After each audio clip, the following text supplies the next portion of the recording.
So without further ado, let's welcome Dr. Ruth Gates. Thank you so much, Alejandro, for the introduction, and thank you all for coming. And I hope that it may be a little bit distant from what you're used to thinking about, but I hope that some of the themes that we'll touch on today are actually themes that you're familiar with and think about quite a lot. And I'm looking forward to the discussion at the end. So you're looking at a picture of the coral reef off the coast of Hawaii here. And so, you know, this is what we usually see when we look at a picture of a coral reef, something extraordinarily beautiful. This was taken by the Ocean Agency. They're a advertising company who've essentially taken on a single client, and that client is the ocean. And their goal is to really provide images that are compelling and make people want to know more. And it's important that we know more. Hang on a minute. I'm trying to see if I can get my screen to move forward. There we are. So before we do much more, what I'd like to do is just to give you a bit of a, a primer on what a coral reef is. And really what it is a thing that's created by really amazing ancient organisms who've been on the planet for 250 million years. 250 million years. Each coral is an assembly or a grouping of clonal polyps. So you can see the image at the top of the screen is essentially a group of polyps. Each of those polyps has a ring of tentacles around a mouth and is connected to the one next door by a bridge of tissue. These are all genetically identical polyps. And if you just go to the far right of the screen, you can see the actual inside of a polyp and the thing that actually drives the system, which is these tiny red dots. The tiny red dots are tiny plant cells that live inside the animal's tissue itself. So I'm just going to let you pause and think about what that is really. An animal living inside, a plant living inside the animal's cells. That's a pretty astonishing evolutionary thing. And there they do what all plants do.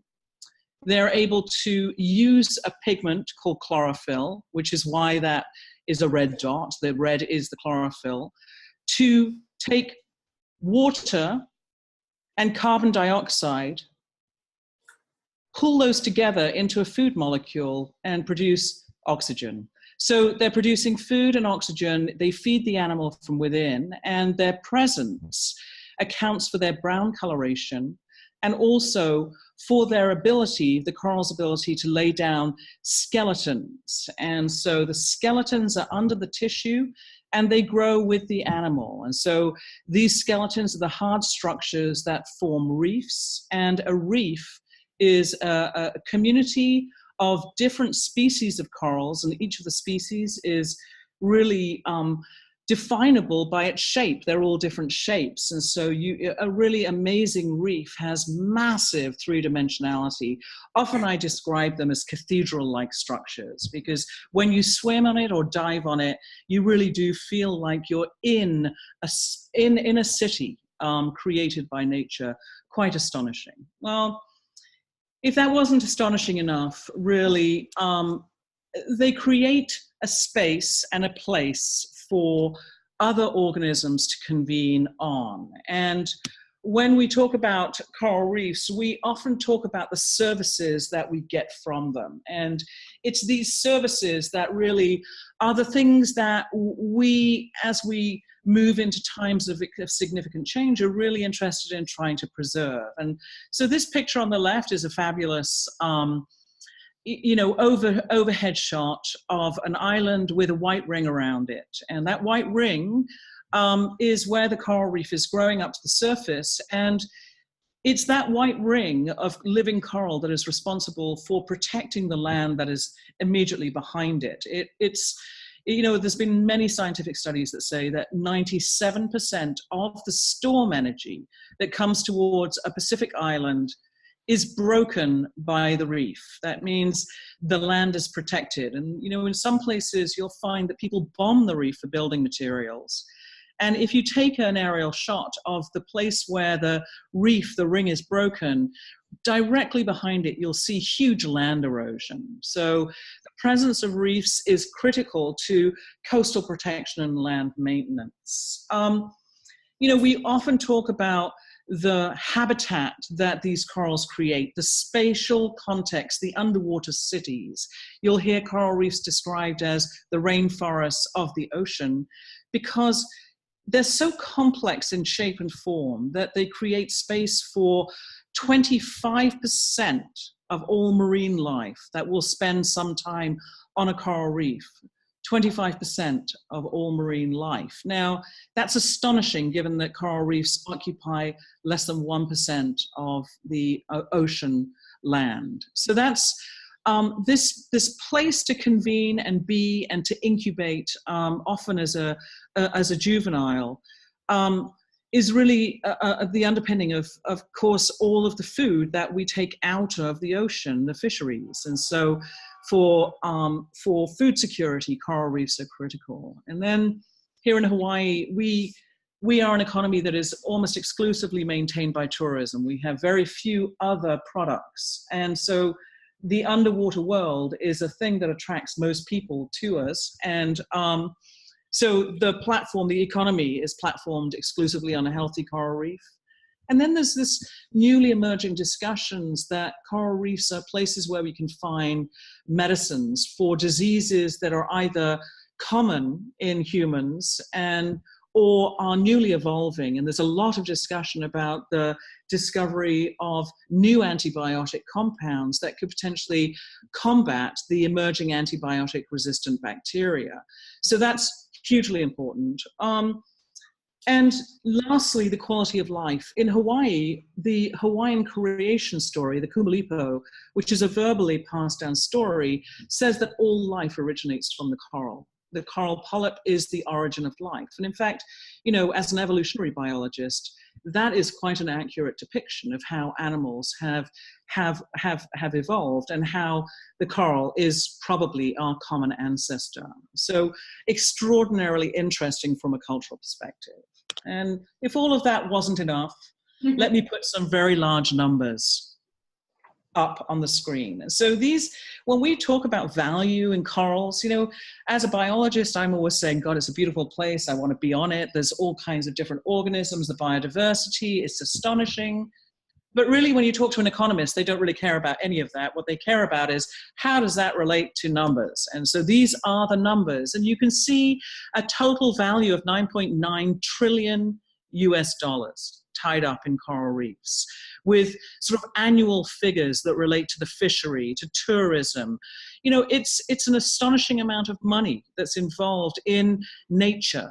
And I think we fail to emphasize this aspect of the problem. And part of me is reluctant to do that because I feel like it almost devalues the fact that our planet is a whole suite of interconnected pieces that we call different ecosystems that have to create a jigsaw that is the picture of the planet. So to put numbers on it and say, well, we should value this system over this system makes no sense to me at all, because of course it's the equilibrium and among all systems that is going to be critically important in the final analysis. And of course that final analysis is whether we as a species can survive on a planet without many of these ecosystems.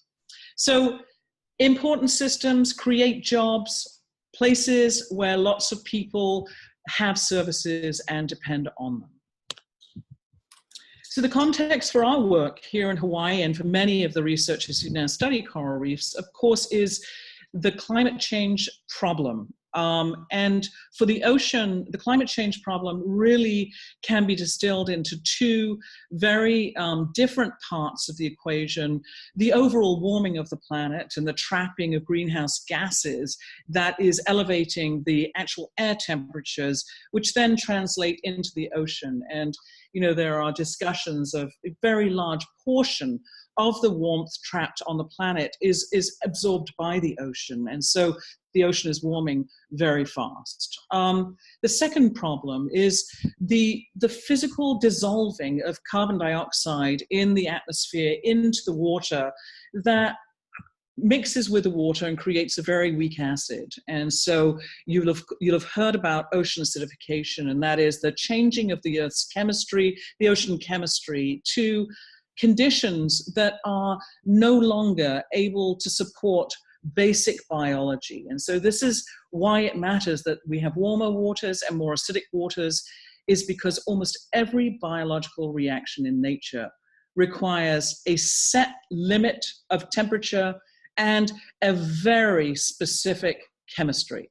So when you change conditions to go outside those limits or those conditions, then it disables the ability of nature to do what it does. And that, in terms of coral reefs, has been catastrophic. Over the last 3 decades, we have lost 50% of the world's reefs.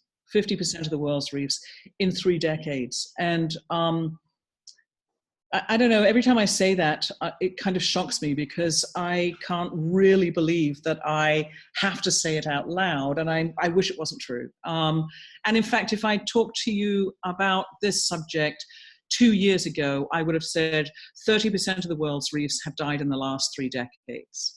Last year, we lost 20% of the world's reefs to a warmer than normal year.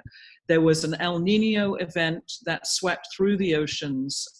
That's a normal climatic condition, but that condition has been massively compounded by climate change. And so it is the most intense warming on record. And if any of you have been following what goes on in the ocean, we lost 30% of the Great Barrier Reef last year.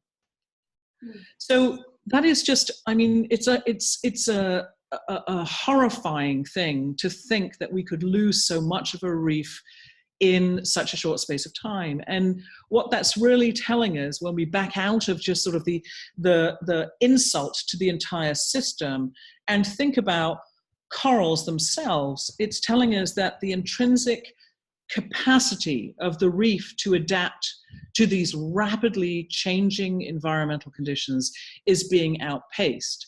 Essentially, corals are slow-growing organisms that they really recruit or reproduce once a year. And so naturally, they don't replenish the reef very fast. And when you have a death event like the one we've had in the last 3 decades, there's just not enough time for them to naturally come back. And so the question is, how and what do we really do about this? And can we do it fast?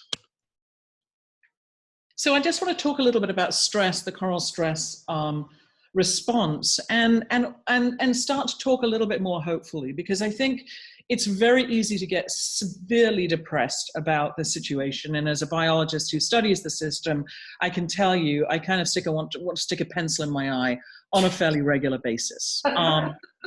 So, I mean, I think that the thing that I've studied my entire career, and I got my Ph.D. in 1990, so that should tell you I've been sort of in the fray of the 3 decades that we're talking about, is there's a secret that we don't talk about, and that is that the coral stress response, which we call bleaching, is very, very variable. And let me just back off and tell you that bleaching itself is not the death of a coral. Bleaching is the response of a living coral to stress, much like a fever would be our stress response to infection by a microorganism. And the stress response manifests visually as the paling or whitening of the coral, as the tiny plant cells that live inside of its tissues are really being lost. That relationship becomes dysfunctional. The plants no longer function. They are basically excluded from the animal at that point. And what you're seeing is the white tissue, the translucent white coral tissue, is stretched over the bright white skeleton now, with no brown left in it because the plants have all gone. So a living, bleached, bright white coral, like the one you see on the far left of your screen, this is an individual coral that has a stress response manifest on the top of its tissues, but the underside, actually, I don't know if you can see, is still dark brown. So what really we've been able to ascertain as we study the reef is that not all corals get stressed out equally. And even at the scale of an individual, we can see the upper surface of the coral is severely stressed, the undersurface seems fine. Next to that, you'll see a picture of the same coral species side by side on a reef in Hawaii in 2014, where one of them is bright white and the one right next door is a completely normal brown color. So one highly stressed, one completely normal. A reefscape in Moorea in French Polynesia, showing that different species, here described by their shape. This moundy one right here that looks like a rock is doing fine, but this branchy one down here is bright white and is not doing great. And even across the entire archipelago, the Hawaiian, Northwest Hawaiian Islands, we'll see reefs that differ. One reef will do well, and one reef will do very, very poorly. And so I, being a relatively simple person, have a very simple question, and that is why? Why is it that one coral on the reef can be so stressed and potentially die when the one right next door is doing fine? Well, this is a pretty simple question that has been worked on by many, many people. And this slide actually collapses about 1,000 peer-reviewed manuscripts. And this is the way I like to distill science, because let's face it, it's not in the details, is it? It's all in the conclusions and the impact of that knowledge. And what we now know is that the variability in the response, who gets stressed and dies and who stays normal and survives, reflects three basic attributes that are kind of key to all of us, actually. The first is, who are you really? Who were your parents? What is your breeding, right? If you won the incredible game of genetics and you were lucky enough to be a coral who had two parents who seemed to be of hardy stock, then it's likely that you as an offspring are going to be relatively hardy yourself. And of course, there's an immense amount of variation over space that is based in the genetics that have to be coming together to give you the leg up or be the wah, you're the one who's the loser. In addition to who you are, you know, I've mentioned that these corals are absolutely codependent with these tiny plant cells living inside their tissues. And, you know, it was really wonderful when I did my PhD in 1990. We thought that every single tiny plant cell that was in a partnership with any coral anywhere in the world was of the same species of plant. And then with the advent of molecular tools and technologies where we could take pieces of DNA out of many different plants isolated from many different corals all over the world, we were stunned to find that was an enormous amount of basic genetic diversity in the plant cells themselves. And so who a coral partners with can be very different across space and time. And so we started to do these massive analyses where we'd study who was present inside the tissues and then how a coral would respond if they had different types within their tissues to an environmental disturbance, usually to a temperature disturbance. And as is not surprising, we found that there were some of these species of plant that were giving the coral a much greater ability to survive conditions that the partnership with another type was giving them no capacity to withstand a disturbance. And so the who you partner with became this critically important part of our understanding. And this who's in your tissues, of course, is crossing with who you are in terms of your breeding. So there's a lot of complexity in that story right there. And as if that wasn't enough, we have now, with these extraordinary tools that allow us to visualize the very smallest members of the living world, have discovered that corals also associate with hundreds of thousands, if not millions, of species of bacteria. And some of those are pivotally important to their biology. And so you could argue that actually every single coral on the planet is unique in the combination of its own genetics, the animal genetics, the plant genetics, and the microbial genetics. And that can all contribute to whether or not they are showing signs of stress. And then the last thing that has become ever more apparent is sort of depicted on this, what looks like a complex map on the right-hand side of your screen. And that map is really the number of times in each of those squares around the island, the temperature of the water has risen a degree above normal for a week. And what I want you to concentrate on is the gradient on the north shore, which I've blown up. You can see on the far left of that gradient, there have been 14 times in the last 25 years that the temperature of the water increased by a degree for a week. In contrast, on the far right, 62 times in the last 25 years, the temperature has been outside the normal range by a degree for a week. So we have huge differences over space in the environmental conditions in which we find exactly the same species of corals. And so it's the three things that are important: is who you are, who you partner with, and your environmental context. How many times have you been exposed to conditions that you've survived, that you've maybe become used to? So this is it. This is the field for 25 years. And so here we are. I have spent a lot of time doing this work, and in 2010 I went on sabbatical, and I was lucky enough to get a fellowship to spend time at a synthesis center in Santa Barbara. And really what that meant was I spent a lot of time thinking for the first time, having space to think, and looking and reading and evaluating other people's papers, evaluating other people's proposals, and writing my own papers. And I found myself seeing this particular statement in almost everything that I either wrote or read. And this work, the 25 years of work that I've just described to you, is directly relevant to the conservation and management of coral reefs. And, you know, as I read this over and over again, I kept thinking, yeah, but it's not really, is it?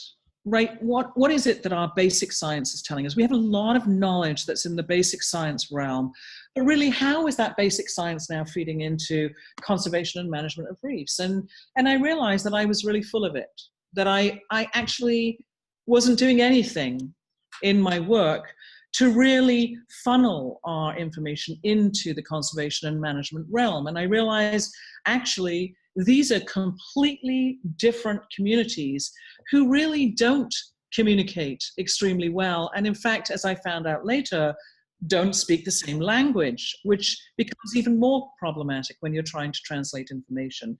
So I came to the conclusion that we were doing altogether too much talking to each other, to people who were convinced, that were relatively small audiences. And I'm not embarrassed to say that I've, published over 100 papers, and 80% of those manuscripts have only been read by less than 20 people. And yet some of those pieces of work have taken over 6 months to do, and have taken 3 years to get into publication, and have had almost no impact on the world whatsoever, but have been funded by the federal government. So this sort of speaks to sort of this mess of stuff that came up during my sabbatical. And I decided that instead of me thinking about what I think is relevant to the conservation and management of coral reefs, wouldn't it be a good idea to ask the question of what is relevant to the conservation managers, and actually ask the conservation professionals and the managers themselves, what would they like to see the scientists do? What could we do? Remember,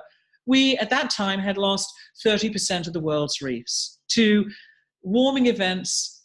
We already knew that things weren't keeping up. And so this was a really an amazing journey that I began at that time. And I convened a workshop of people, and it was a third and a third and a third. Scientists who I believed were of the same fabric as I. And I think this is a moment where you have to ask the question of, what fabric do I speak of? And my fabric is one where I think about science and science knowledge as being something about mission and outcome, But there are many scientists working in my field today who are of a different cut and are much more ego-driven in the way that they approach their science. And it is, how can my science be tailored and packaged in such a way to have the highest impact, to attract the most money so I can become the most famous? That is not really what I'm interested in. What I'm interested in is how do we stay this problem on our reefs? Because the reality is that we know that the reef itself is slated to die. And the real truth of the matter is that all models tell us that over 90% and probably almost all of the world's reefs will be dead by 2050 if we don't change the way we do business by 2050. So we're talking about in our lifetime, this extraordinary ecosystem will be dead. So that is the challenge that is really before us, and that was the challenge that I decided I need to address it with my science. I need to take this basic science information that we have over here. I need to talk to the conservation managers and management professionals and ask them, is this of value or is this not of value? So in this workshop, with the mission-driven scientists, the conservation professionals who were open to talking to scientists, and the managers who were also open to talking to conservation professionals and scientists, we posed the question, what should we do? And what was astonishing, I had a very, very good facilitator in that meeting. What was astonishing was that first of all, learned a different set of languages. I realized that the 95% confidence that we scientists need to basically distinguish whether something is a good idea or a bad idea was way too rigorous for what the conservation and management professionals really needed. They said to me, we have decisions we have to make now. I have no time. If you're 50% certain that something's going to work, tell me what that is, because I'm going to have to give it a try. That's my world. Well, that was transformative for me, right? It's crazy to think that, wow, we've been trying so hard to be certain that maybe we've delayed the translation of our information into a more actionable space because we feel like we have to be completely covered by 95% confidence that we're right. So that was a brilliant finding for me. But the real take home was we produced 8 projects that were all deemed to be equally important. And one of the projects that fell out of the project was a very scientific project that I'm going to really use as an exemplar of it was just the conversation that needed to happen. And in having the conversation, we built consensus around these 8 projects.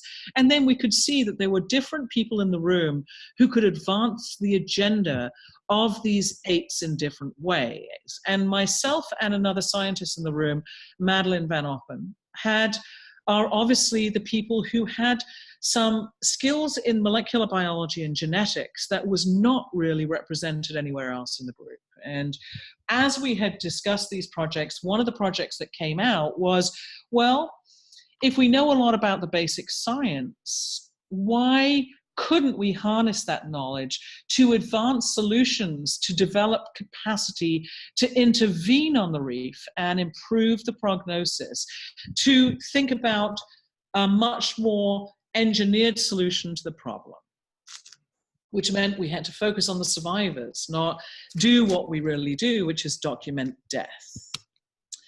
And so we proposed, and were lucky enough to have this discussion with a lot of people in this room saying, look, you know, we could do what people on land have been doing for a very long time, which is we could selectively breed the very best. Remember, I've told you there are corals on the reef that survive the disturbances that kill others. These survivors clearly have a leg up that we think is based on genetics and who your parents were. And if who your parents are is important, then why would we not try to propagate strong corals using a more controlled breeding approach, as has been used in almost every every agricultural setting on land. Is now being used extensively in forest restoration, in all of our food supply, and arguably we are all ourselves selectively bred because our parents, of course, chose traits in each other that they deemed to be highly attractive and have produced the fabulous us. So, I mean, I think at the end of the day, this was not really to people on terrestrial settings a really radical thing, but in a wild marine system, this was kind of heresy. We also said, well, why would we not modify the relationships with microorganisms? Why not modify and give corals the best plants so that they can survive conditions? Why don't we leverage that basic science or manipulate the microbiome? What about probiotics for corals? Why wouldn't we drip the mucus that contains all of the microbes from one coral onto another coral and see if we could stimulate a healthier microbiome that would enable survival? Or if we know that, say, the temperature and environmental context in which you find a coral can promote survivability. And what we had started to see in the literature was, you know, if you're somebody who's been exposed to a stressful condition that survived that condition, you're more likely to look at that condition in the future as something which is normal. So essentially, stress is normalizing future stress. And we kind of intrinsically, I think, as humans, understand that. And I will often use the analogy of, look, when I first gave my first talk to an audience, I thought I was going to die of stress. My heart was beating and I thought I was going to faint. It was so awful. But, you know, I've done it so many times that it's within my wheelhouse now and I feel more confident and it doesn't stress me out in the same way. We get that. What doesn't kill you makes you stronger, and what you are used to becomes a part of your experience envelope. So we discussed this project. Could we do this? All of the people in the room said, well, yeah, that's a pretty interesting set of ideas. It's very controversial in terms of management, but why not? Well, we thought, well, this is never going to get any funding because it's extremely high-risk work. We don't know if we can do it. We've never tried to selectively breed corals. We've never done probiotics. We've never really done large-scale environmental simulations that allow us to modify the environment around corals, either in the lab or on a reef, which is, of course, what you would have to do if you wanted to do something like that at the scale of a reef. But at that time, Paul Allen, who's the co-founder of Microsoft, put out a call for to the community, the science community, saying, okay, you marine science people, give me your best ideas to mitigate the impacts of climate change and specifically ocean acidification in marine systems. How do we deal with this problem? And so Madeline and I wrote a 2,000-word essay detailing this project, which we call assisted evolution. That is accelerating what nature does to keep pace with the rates of change in the environment. So, you know, nature would eventually selectively breed. We just don't have enough time for that to be randomly assigned. And we put this forward and we were very surprised to win the competition with the idea. And were then invited to put forward a proposal to do the proof of concept work. And it's a proof of concept that's in play right now. We're 2 years into the project. It's a $4 million project. And you can see some pictures here that are really pictures that encompass the kind of work that we do. This is on the far left is a big selective breeding setup, and you can see lots of tubes and lovely conical glass things and people, and it is a very complex thing to do because corals only reproduce every year once. And we are lucky to be able to set our watches by it because each species times its reproductive activities around the moon cycle. And so I can tell you that species A is going to release its gametes at 6:40, 4 days after the full moon, which is really amazing. The trouble is they always do it at night. And so it means all of our collections have to be done at night. And we do an enormous amount of work with volunteers So we'll bring 70 to 100 volunteers to the table to help us with the collections, because we have a lot to do in a very short space of time. Obviously, there are efforts elsewhere to cryopreserve coral eggs and sperm. And when that is solved, we will be able to go out and put huge effort into collection, and then they'll be preserved in a freezer, and we'll be able to do crosses throughout the year. So exciting advances in other areas will enable this project to be scaled in a different way. We're playing with the modification of the symbiont, and I'm showing here baby corals, 2 tiny little circles. These are just newly settled single corals, and this, beside it, this tubular creature, is the larvae, the free-swimming stage of a coral. And so they're very small. These are, about 3 millimeters across. Tiny things that we have to manipulate en masse. And then in my lab, we have the capacity to really work on simulating the future ocean, giving corals experiences that will make them used to the stress, but not kill them. So these are the kinds of ideas that we're trying to forward in this project. And we're extremely lucky in that we're partnering with an organization in Australia, the Australian Institute of Marine Science, which is where my colleague Madeline is from. And we're leveraging unique experimental capacity that exists in 2 places. And I work at this extraordinary place, the Hawaii Institute of Marine Biology, and it is a living coral reef island in a bay of living coral reefs. And so we are able to do all of our experiments outside and simulate the future ocean in a very rustic setting. Madeline works at an organization that has the only national sea simulator in the world. It's a $50 million indoor aquarium facility that allows the environment to be manipulated in an indoor and highly rarefied experimental setting. And so we're asking questions about, do corals prefer to get manipulated in the outside in a rustic setting versus the indoors in a very rarefied setting?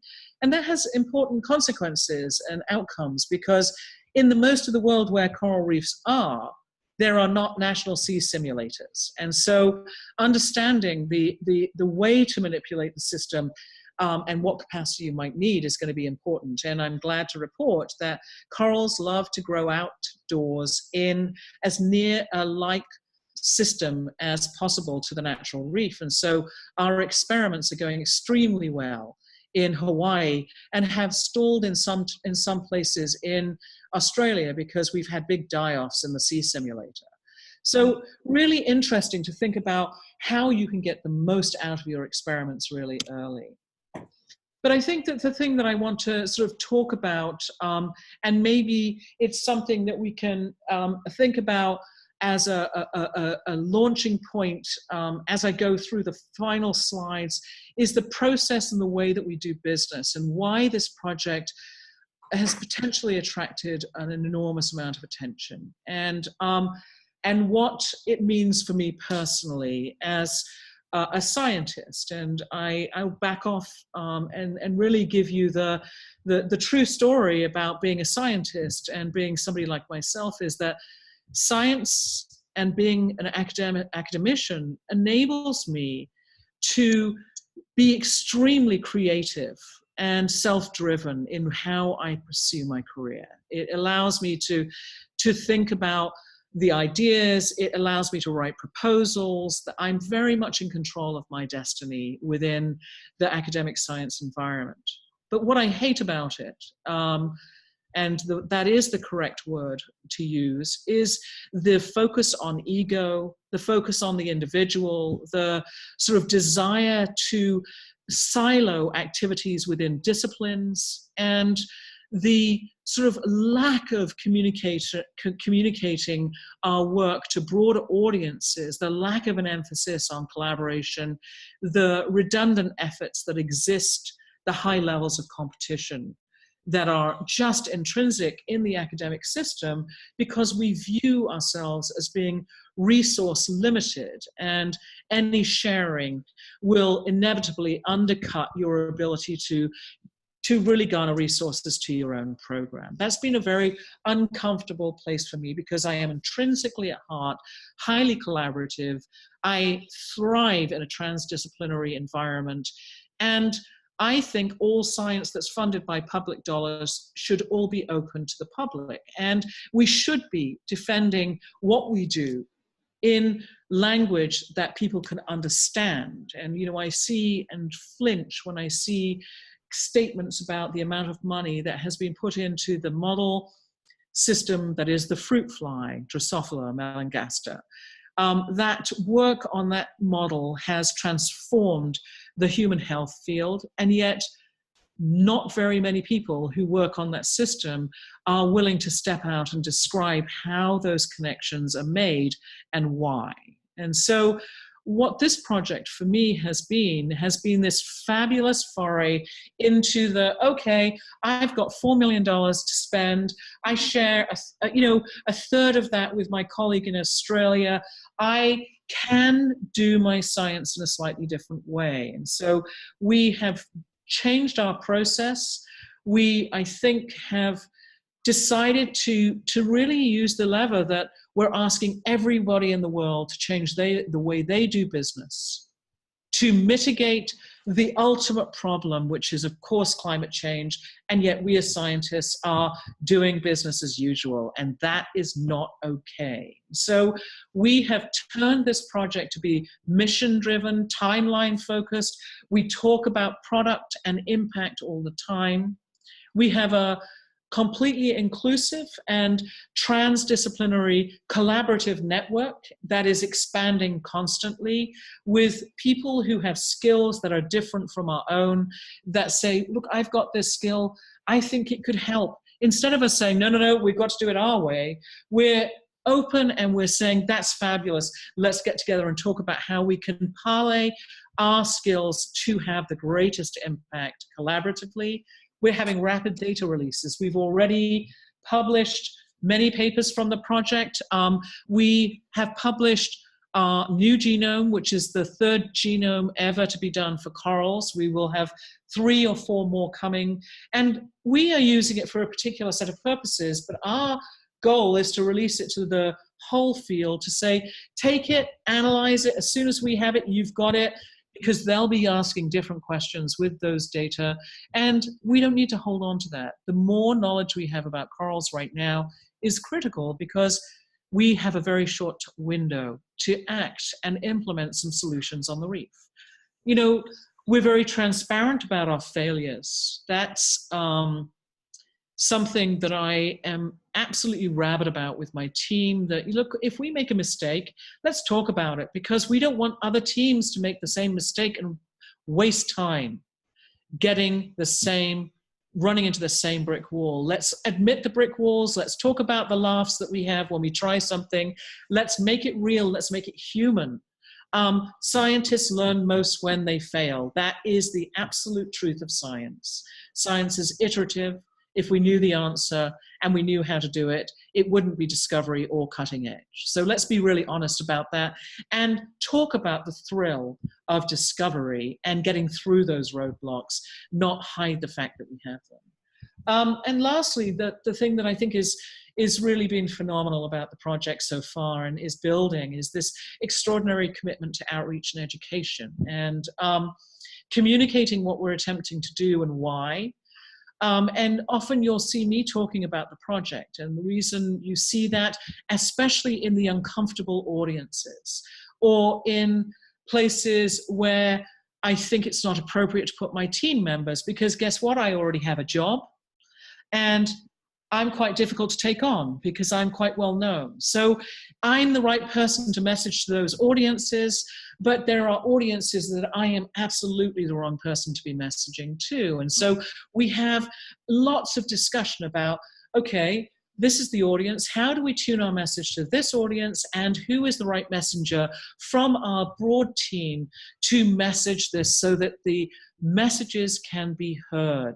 Because I've realized in my communications that it's not just being a very good messenger that's important. It's being delivered by somebody who is trusted and can be heard by the community, who you're talking to. And that's something that I'm fascinated by, and can see that we're moving more nimbly because we've embraced that particular attribute in the communication pathway. And you know, we started communicating the project by analogizing to a extremely familiar thing to most people, which was super athletes. And this project is often called the Super Coral Project, because I said, look, what we're doing, or what we want to do with corals, is exactly what we do with super athletes. We literally go out into the community and we identify the people who are playing on their local teams who are the very best on the local team.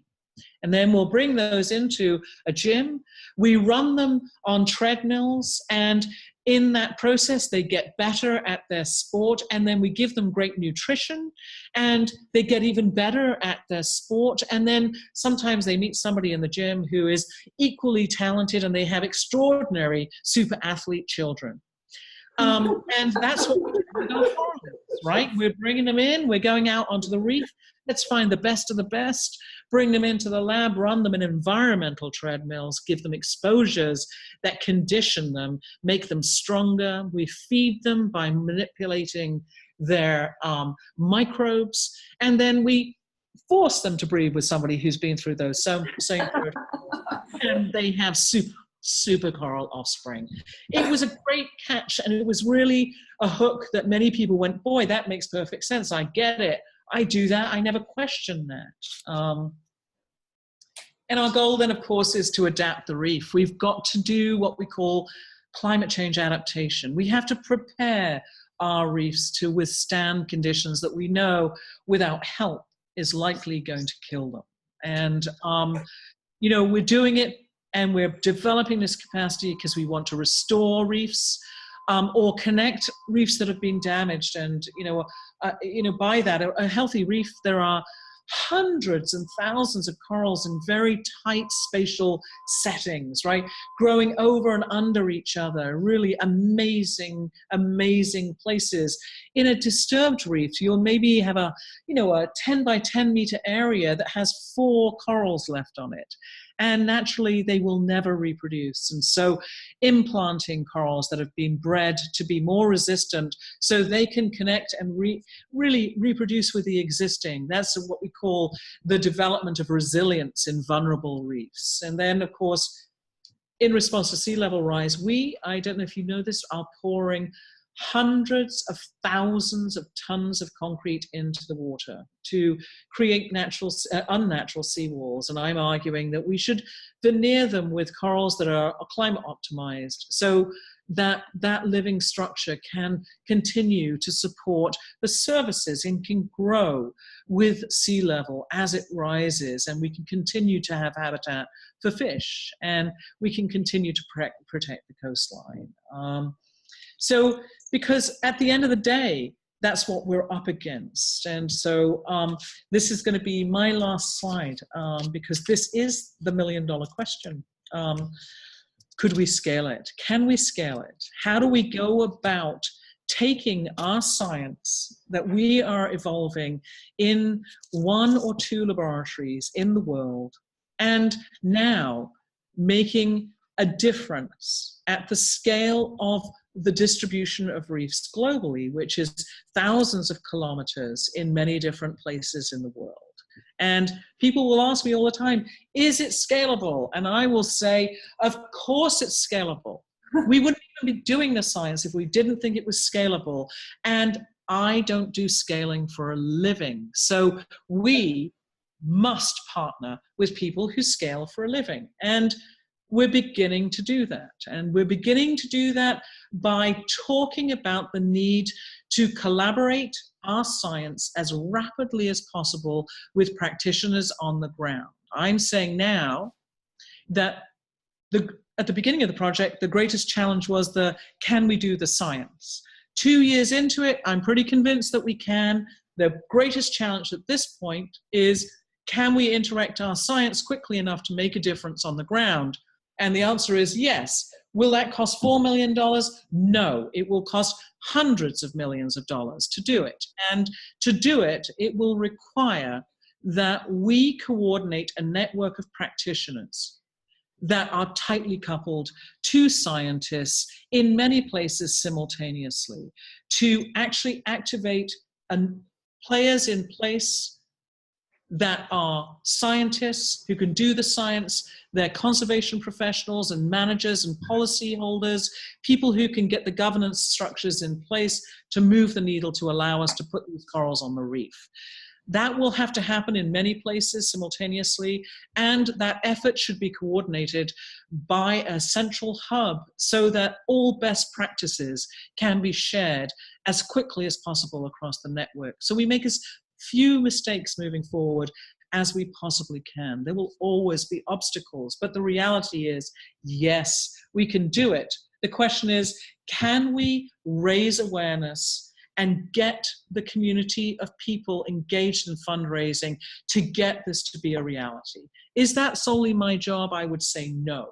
My job is to bang on the drum as many times as I possibly can about the quality of the science, the doability of the work, and it will take an entire community to engage in activating the networks to get this solution to go. And right now, I'm in conversations with the hospitality industry here in Hawaii. We're looking for intervention demonstration sites that are safe places that are not connected to the ocean, where we can show some of these things will work. We're talking to big federal agencies who oversee coral reefs in 7 jurisdictions across the world that are owned by the US about how to connect with communities on the ground in 7 places simultaneously. My foot is on every single pedal I can possibly press at this point, because we have to activate people to do the thing that we know needs to be done. And I will often say, we have a product that needs to go to market, and the window for that market will close in 10 years. So we better get busy and get it done quickly. So I'm going to stop there and take any questions and have a more general discussion about what we're attempting to do and how. Wow. Thank you.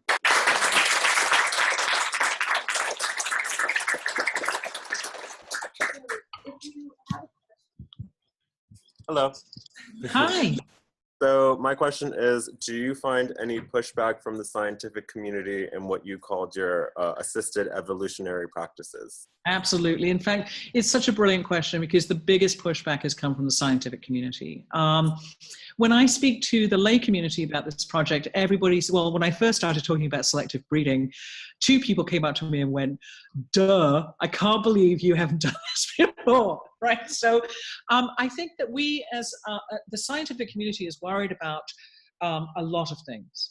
They're worried about, what about genetic narrowing, right? So if you selectively breed things, could we develop something, or could we breed something that has trade-offs, right? So is there something about the bred coral that is going to be less viable on the long run than the natural corals? Well, the answer to that question is yes, possibly. We have about 60 years of very detailed knowledge about selective breeding in other systems that we can, of course, take best practices from. And the shellfish industry is one of those industries that's been heavily selectively bred for many years. And the reality is that I think that we can avoid inbreeding, we can avoid genetic narrowing.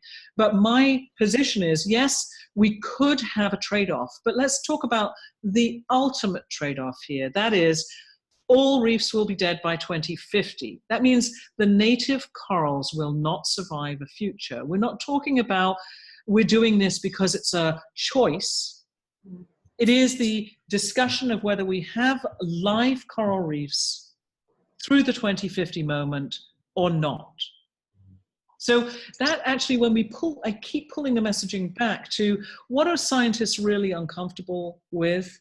What they're really uncomfortable with is the emotional transition over the, oh my God, we are going to lose coral reefs in our lifetime. I was an early adopter of the, holy shit, the evidence is pointing to the fact that we're going to lose them. I mean, it's going to happen. I think there are many scientists who'd rather look into the 1960s and say, well, if we just leave nature alone, surely nature will repair itself as it always has. And my discussion with them is, well, if we look at the global trajectory of coral reefs, the answer to that question, the evidence says that that is an incorrect assumption. Great question. Thank you. Thank you. So if you have one, just feel free to walk right up. All right, we have someone else coming. Great. You're only seeing about a quarter of the classroom right now. Well, they look fabulous, the people I can see. Hi. Yeah. Oh, yeah. Hi, Dr. Gates. I'm Danielle Skin. I was curious to know if you are getting support from the local Hawaiians or if you've gotten any opposition and what that has been like. Yeah, this is a great question. Look, you know, the Hawaiians, I have a lot of support from the local Hawaiians. I work very closely with the Polynesian Voyaging Society, and I don't know if any of you are aware of the fact that there's a very influential gentleman here called Nainoa Thompson. And Nainoa has reinvigorated Polynesian voyaging, which is the uninstrumented voyaging of canoes throughout the Pacific. And he recently, in the last 2 years, took a voyage around the world with an uninstrumented canoe to raise awareness. It was called the Malama Hanua Tour, to raise awareness about the need to take care of the earth. And I partnered with him on the Great Barrier Reef leg of that particular canoe ride, and have had a lot of discussions with him and other influencers here who are Hawaiian about this huge tradition that Hawaiians have of understanding nature well enough to actually put it in service to humans. And the traditional management regimes here are called ahupu'a, and that is really a ridge to reef concept, that the entire watershed is managed by humans and is used to support humans on the Hawaiian Islands. And it's been pretty much eradicated with the introduction of the white man coming here and really bringing modern society. And there's a huge push to come back to these more traditional ways of managing the land. And there's a big restoration of Hawaiian fish ponds, which is really an aquaculture setting. And the reef is part of that setting. And so I think that what we're doing is absolutely complementary and concordant with this reinvigoration of cultural practices. And I often sit on panels and discuss the interaction between cultural practitioners and their knowledge and modern science. What I always say is we scientists are disciplinary experts with amazing tools, but cultural practitioners are the place-based people who know the setting and know how these tools should be applied. And that is the collaboration that we must advance as we move down our agenda. Because to be honest with you, we're going to be walking into coral reef places where I have no jurisdiction whatsoever. It's all about the people in place and the decisions they make that are suitable for them and their place. So it's not me who's at the forefront in those discussions. It's the people from that place, the owners of those lands. So that's a really wonderful question. Thank you very much for allowing me to say that.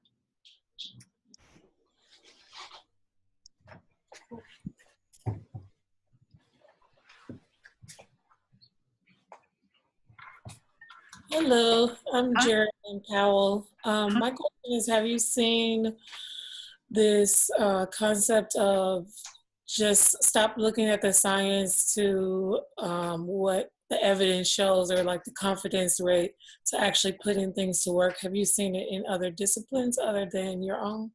So yeah, and I think traditionally what we would see is that the science and the sort of the action space would be almost completely separate. And so, you know, a lot of people's fears are, well, what if you introduce an invasive species of coral that overgrows and takes over, you know, the existing reef? And that really is actually based on a lot of really bad activities that we've done So these biological controls in the past have been, well, we're going to introduce an organism that's going to eat another organism, and somehow that's going to be great. And oh, the first one isn't from there.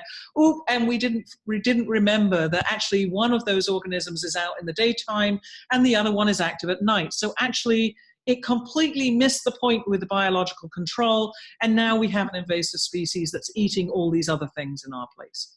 That has happened, and that has happened because the science failed to interact with the action space, the managers on the ground. And this is why I keep saying is that we have to interact the best practices in science with the best practices on the ground. We surely are going to get much further, much quicker. We have to raise our bar. Now, for a scientist like myself, people might say, well, Ruth Gates, she's diluting her scientific value now. She's no longer a real scientist, she's an applied scientist, which in some way, that word, applied scientist, is used in a slightly derogatory term, right? Now, my ace is that I am well known. I publish very frequently. I continue to maintain my productivity in the academic realm. And I'm doing this as well, which means that it's possible. And the more we do it, the more we see that there is a greater interaction between the scientists and the managers. The more we can identify the players who are doing this, the more we can really put this forward as this is the holy grail for a scientist, to have your work have value in the real world is a phenomenal thing.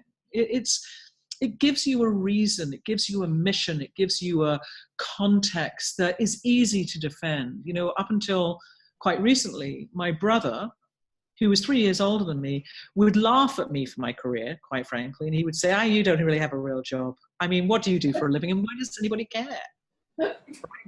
And you know, because I was like, you know, well, I'm studying these tiny plants that live inside these corals, and it's fascinating and it's important.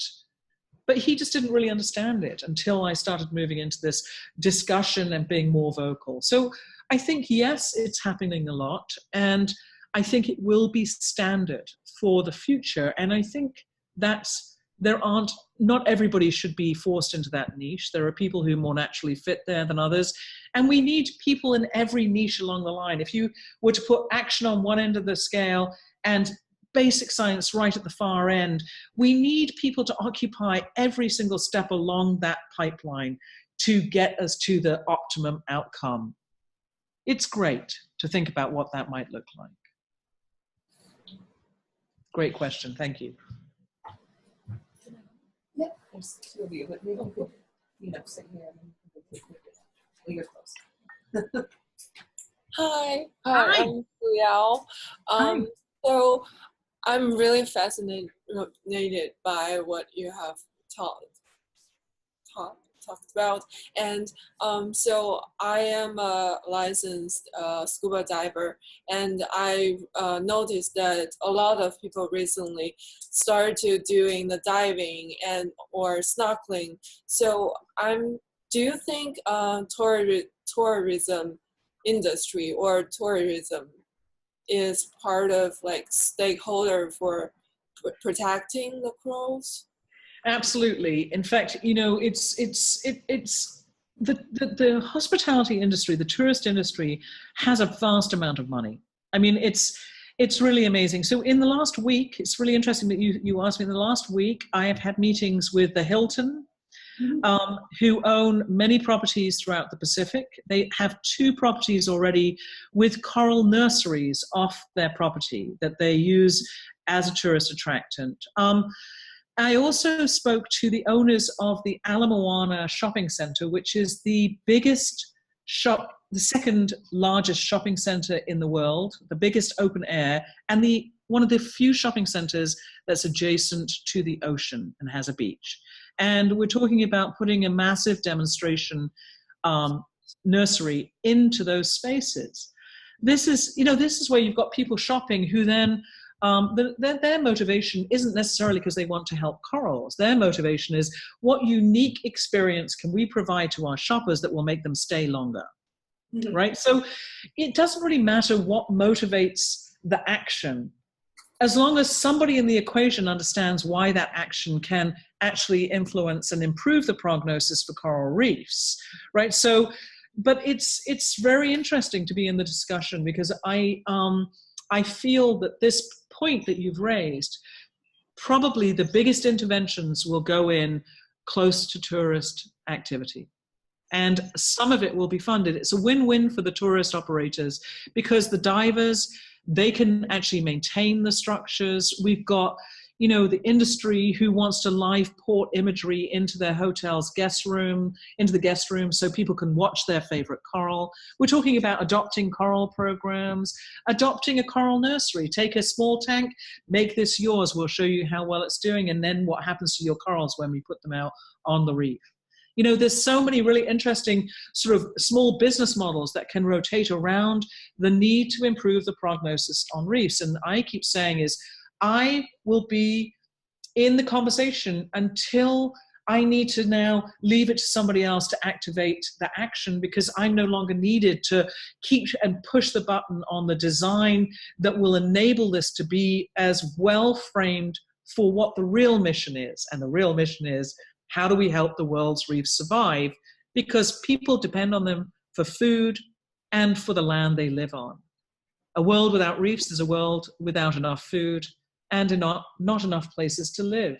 That's the reality, which we can't tolerate that reality at a time when human population is expanding at this rate. So it's a great question, and the answer is yes, those conversations have begun, and yes, I think they will go somewhere, but again, it's going to take a ton of standing on a pedal at this point to make it happen. Thank you very much. Thank you.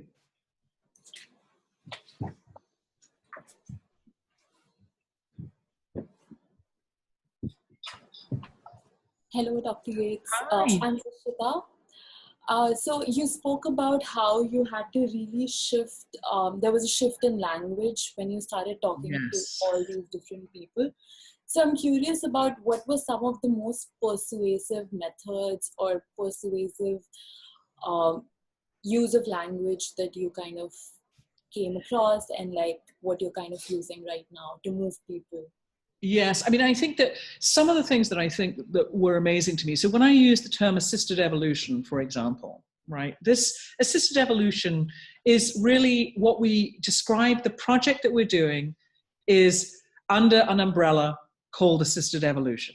And I talk to scientists about assisted evolution, everybody nods, I know what evolution is, I know what assisted is, and, you know, and then, so that language is quite perfectly tuned to a fabulous science audience. When I use the term assisted evolution in the conservation world, they look at me and say, well, we don't like the idea of evolution or assisted.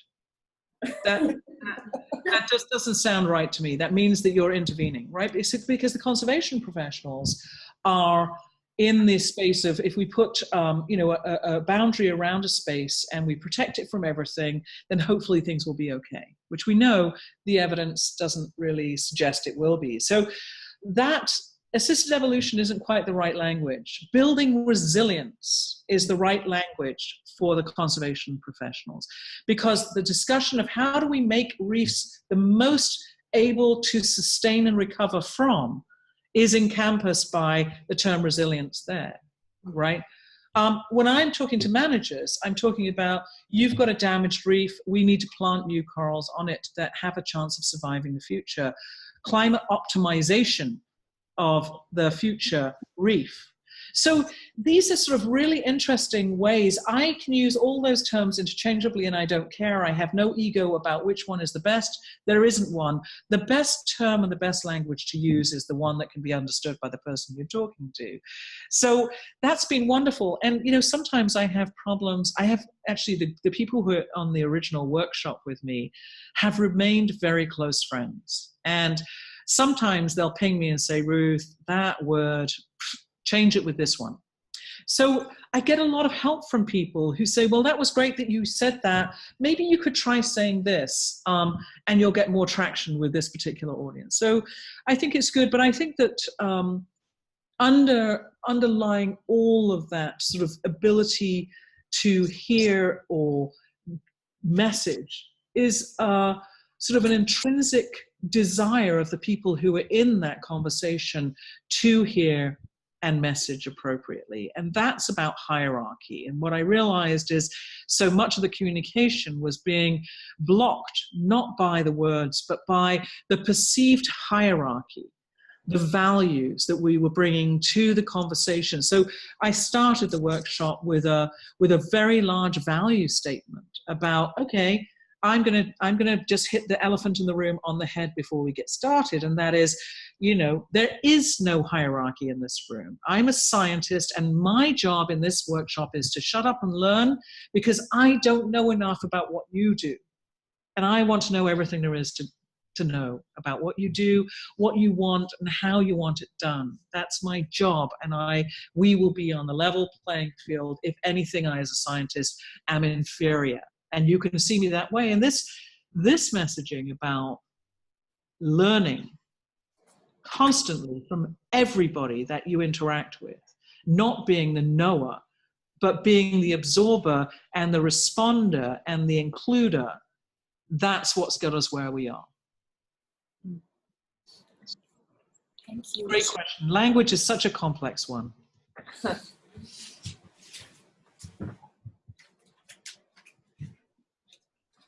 Hi. Hi. Hi. It's very inspiring. It's very inspiring, and I'm interested in assisted evolution. Yes. So my question is, do you think humans have become a main element that promote evolution for other species? And what does that mean to nature or to our future? Yes, I mean, there's no doubt that we are the most interventional environmental setting for selection today. So that's a lot of words to say, yes, we are manipulating almost every element of nature in this time. If we look at our terrestrial landscape, we've removed the majority of the natural landscape and replaced it with an engineered setting. And what's happening as a result of that is kind of terrifying. We're losing biodiversity. We haven't described it. We've already driven many, many species to extinction.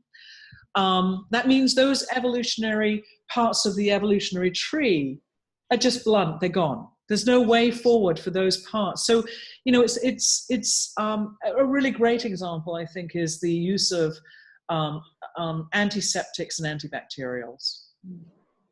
Antibiotics. I mean, when you talk about human health and the threats to human health that are emerging today, almost all of it revolves around the fact that we have overused antibiotics and we have forced the bacterial realm to evolve around them. And they are extremely fast at doing that.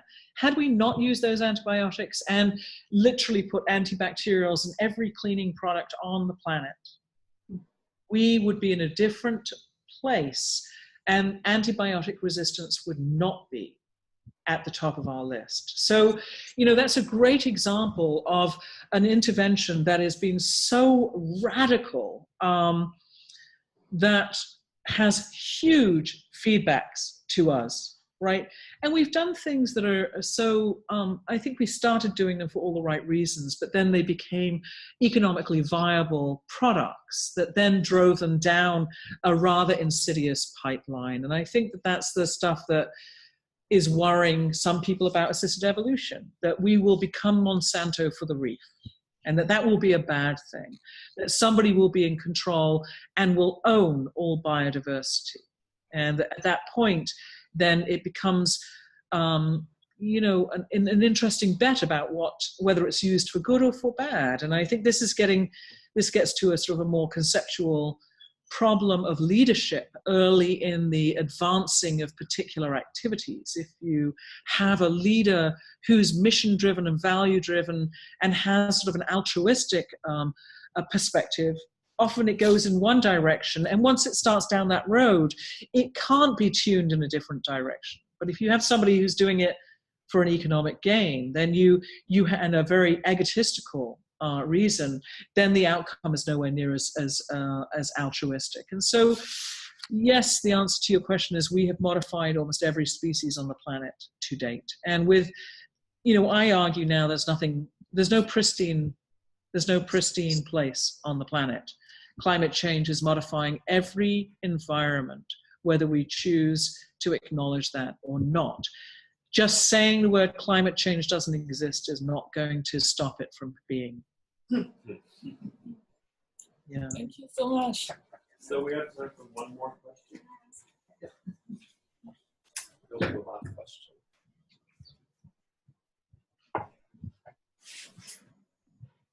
Hi, my name is Li Rong. Hi. I have two questions associated with scale up. So the first is, when you thinking about scaling up to other countries and other areas, will you consider about picking local aesthetic corals, or you just use your super standard coral? And the second is, there are three factors which influence a coral's performance: the who you are, who you partner with, and environmental context. The first and the third one you already think about, but the middle one, who you partner with, I think is diverse from region to region. So yes.